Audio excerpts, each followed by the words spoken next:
Have you ever felt someone knows more about you than they should? A stranger who sees beyond your moves, who knows the secrets you've buried.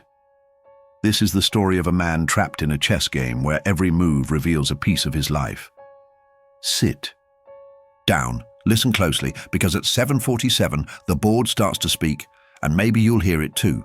Welcome to a mystery that could be yours. You're in Tales of the Watcher, where fates are glimpsed, not told, and every step you take is seen by eyes you'll never meet.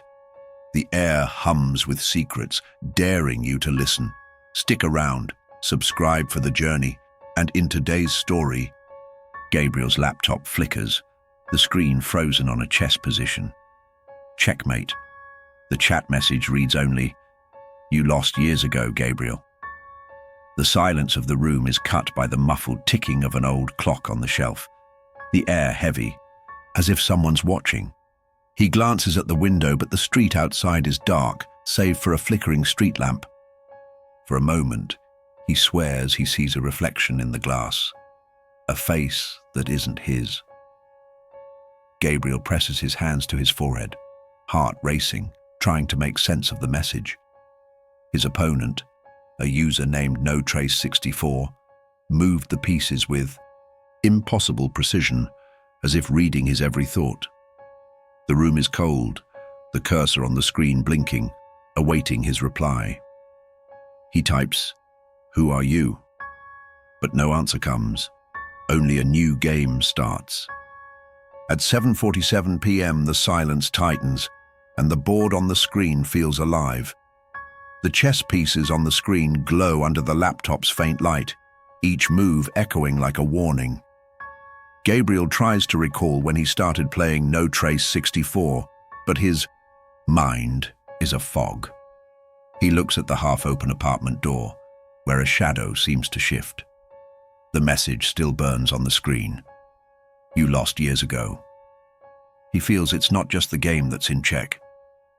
Gabriel stands, the floorboards creaking under his feet. On the table, an envelope with no sender, sealed with black wax, appeared without him noticing. He doesn't touch it, but knows it's tied to the game, the opponent, the message. The old clock chimes a dissonant note, as if marking something beyond time.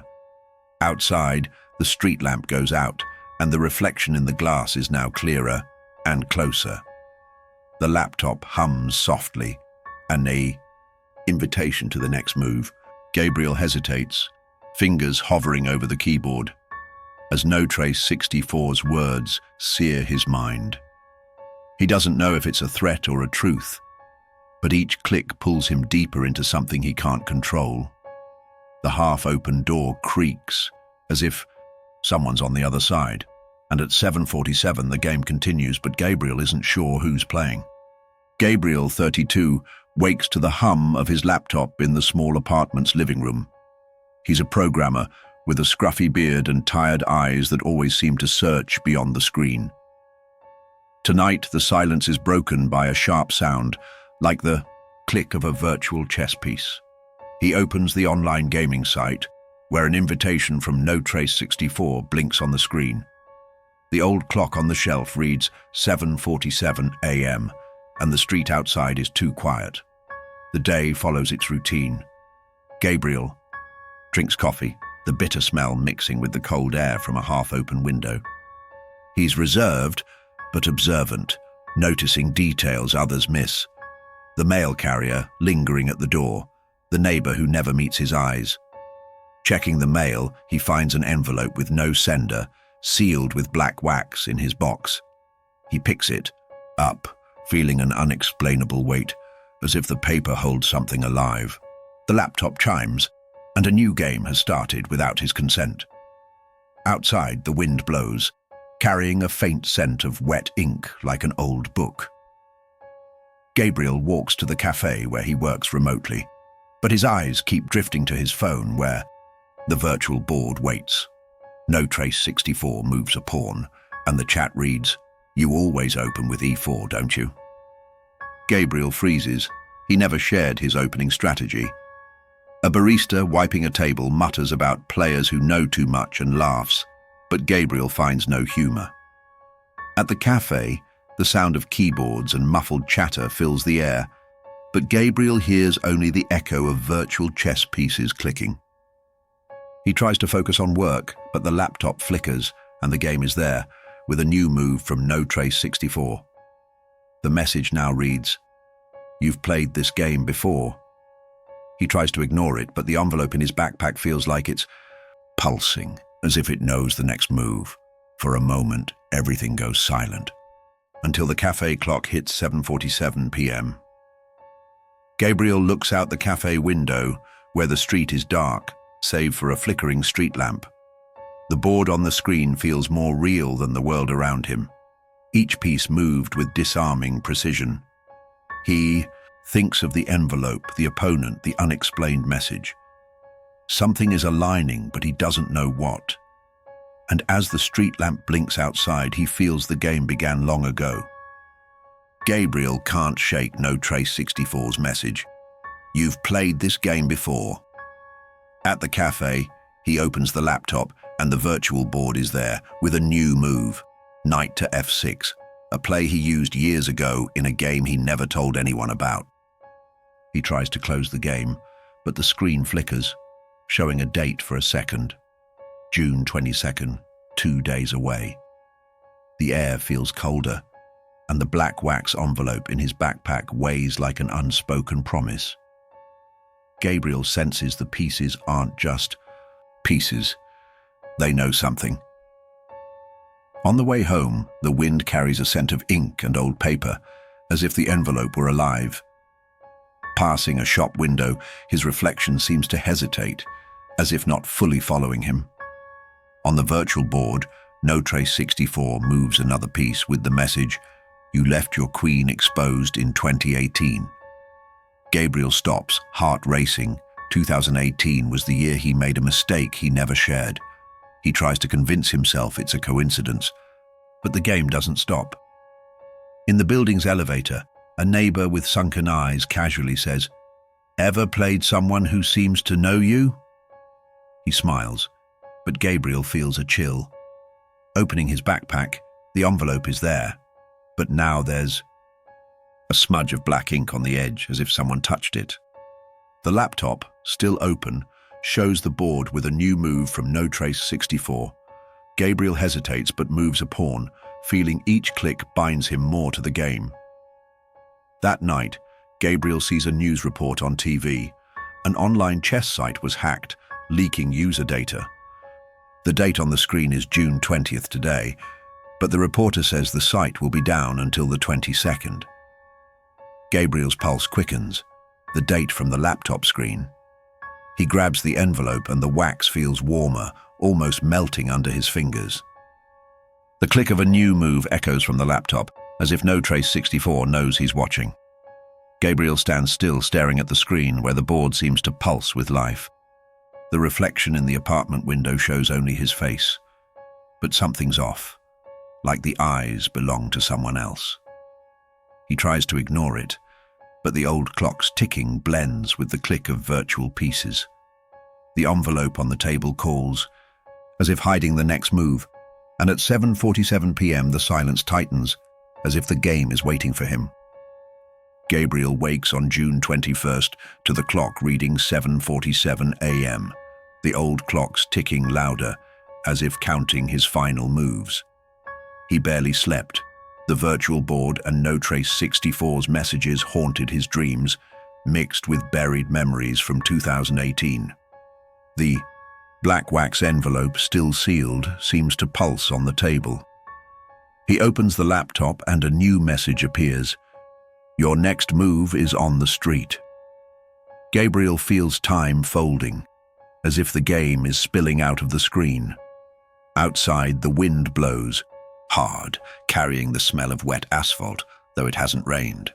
Gabriel walks to the cafe where he plays chess online, but today the place feels off.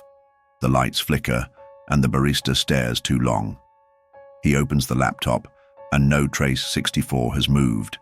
Queen to d5, a play Gabriel lost in 2018, a game that marked him. A newspaper on the next table reads, "Chess site hackers expose players' secrets." His blood runs cold, and the envelope in his backpack feels heavier. Gabriel returns to the apartment, heart pounding, and finally opens the envelope. Inside, a small bronze key, no explanation, and a note. The door is already open. He looks at the apartment door, ajar, though he's sure he locked it. On the laptop, the board shows a new move, with the message, "You let the Queen fall in 2018, but she's still in play." A sharp sound comes from the door, a single click like a chess piece moving. He approaches the door, key in hand, the laptop flickering with No Trace 64's latest move. The building's hallway is dark, save for a street lamp outside casting dancing shadows. Gabriel rereads the note and the ink feels fresh, as if just written. The twist hits him. The messages aren't about chess, but something he hid years ago. He senses his opponent isn't just on the screen, they're closer than he thinks. The old clock hits 7:47 p.m., and the silence is broken by another click, now closer, as if from the hallway. Gabriel grips the key tightly, the laptop showing. The board in check. He wants to close the door, but his feet won't move. The game, the key, the note, all point to something he can't avoid. And as the shadow in the hallway shifts, he wonders who's really playing against him. Gabriel doesn't sleep, the laptop open on the table, the virtual board stuck in check. The bronze key, pulled from the black wax envelope, gleams under the dim light as if alive. He hears a soft click like a chess piece from the hallway. A new message from No Trace 64 appears. The door leads to the final board. Gabriel feels the floor tremble, as if the game is pushing him out of the apartment. He flips through the note again, the words, "The door is already open," now smudged with ink, as if weeping. The old clock reads 7:47 a.m., and the silence is heavy, but Gabriel swears he hears an echo of pieces moving. He grabs the key and steps toward the ajar door, where the hallway shadow seems sharper, almost human. Outside, a street lamp flickers, and Gabriel feels each step pulls him deeper into the game. Gabriel follows the clue, the key burning in his hand. He walks to an old warehouse near the cafe, a place he never noticed but feels familiar. At the entrance, a rusty metal door has a lock that matches the key. An old man, the same one from the cafe days ago, passes and mutters, "You shouldn't open it." Gabriel ignores him, but the voice echoes No Trace 64's message. Inside the warehouse, the air smells of ink and damp wood. Gabriel finds a table with a real chessboard, its pieces arranged exactly like the online game. A new envelope, sealed with red wax, sits on the board, his name handwritten. He hesitates, key in hand, as a click echoes in the dark. Gabriel feels. Opening the envelope is the next move, but he's not sure he's the one playing. The wristwatch reads 7:47 p.m., and the warehouse is silent, except for a ticking that seems to come from within him. Gabriel looks at the board, where the white queen seems to glow, as if it knows about 2018. The red envelope is cold to the touch, but he knows he must open it. The shadow in the warehouse corner shifts, and Gabriel feels No Trace 64 is there, waiting for the next move. He's on the board now, and there's no turning back. Gabriel is in the warehouse, the red envelope untouched on the chessboard, the pieces gleaming under a flickering lamp's faint light. The bronze key is in his hand, and a click echoes, as if the space itself is playing against him. The white queen on the board seems to watch him, reminding him of 2018 and the secrets he buried. The air smells of wet ink, and a shadow in the corner shifts, almost human. Gabriel feels the game isn't on the screen, but all around him. His watch reads 7:47 and time seems to stop, each second a move. He thinks of No Trace 64's messages, the key, the envelope, and the mistake he made years ago. Every step, opening the laptop, going to the warehouse, holding the key, feels orchestrated by someone who knows too much. The red envelope, with his name written, is the final piece. but he fears what's inside. And in the warehouse's silence, he swears he hears a piece being moved. The lamp flickers, and Gabriel sees a reflection on the polished board. Not his face, but another, indistinct, with eyes that stare back. He wonders if No Trace 64 is a person, a memory, or something he created. The key in his hand grows colder, as if it knows where it leads. The red envelope remains sealed, its weight a promise of answers he doesn't want. And for a moment, everything is quiet, until a wind blows, carrying the scent of earth. Gabriel steps back, the floor creaking, the shadow in the corner now sharper, but still formless. He doesn't know if he's at the start or end of the game, if he followed the clues, or was led by them. The board, the key, the envelope, all point to a checkmate he can't see. The warehouse is empty, but he feels someone is there, waiting for his next move. And as the lamp flickers, he realizes the game never ends. And so Gabriel stands before the board, where each piece holds a fragment of his life. What he found in the key, the envelope, the warehouse, may be just the start of something bigger, something even he can't grasp. But one thing is certain: the pieces never lie, even when silence speaks louder. Whoever plays against him is still out there somewhere, moving the next piece. This is Tales of the Watcher, where shadows tell what eyes can't see.